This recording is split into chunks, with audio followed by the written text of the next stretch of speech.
Un servidor, pues el señor alcalde ha organizado un grupo para ver lo de la limpieza de tragantes. Ya la verdad es que cuando uno está fuera de esto, dice uno, los tragantes colapsan, pero a veces no es eso. La verdad es falta de conciencia de nosotros los vecinos al tirar la basura a la calle.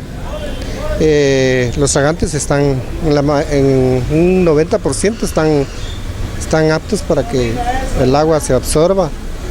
Sin embargo, como repito, yo pienso que falta un poquito de conciencia de la gente de que ya no tiremos la basura a la calle. Los tragantes se tapan con la basura. O sea, las rejillas van tapadas con la basura que se acumula ahí, ¿verdad? Entonces yo pienso, creo que debemos de hacerle un llamado a la población de que sean conscientes y que ya no tiren la basura a la calle. ¿En qué estado se encuentran los tragantes en el momento de limpiarlos? Mire, el estado de los tragantes, como repito, en un 90% están bien. O sea, el problema es que se limpian en las orillas y llueve y ahí se acumula la basura y entonces, como repito, es falta de conciencia entre nosotros los que vivimos en este municipio. Mire, yo pienso de que también los negocios deben de ser un poquito conscientes.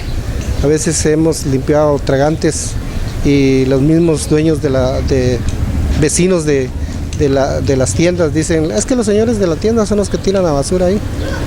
Yo pienso de que tal vez debería haber un ordenamiento en las tiendas de que saquen su basura, paguen la extracción de basura.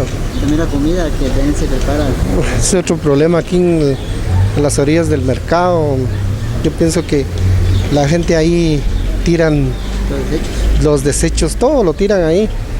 Inclusive lástima que no se pudo sacar una imagen de un tragante que ahí había tapaderas, tenedores, servidoras, vasos plásticos. Entonces yo pienso que es falta de conciencia de las personas.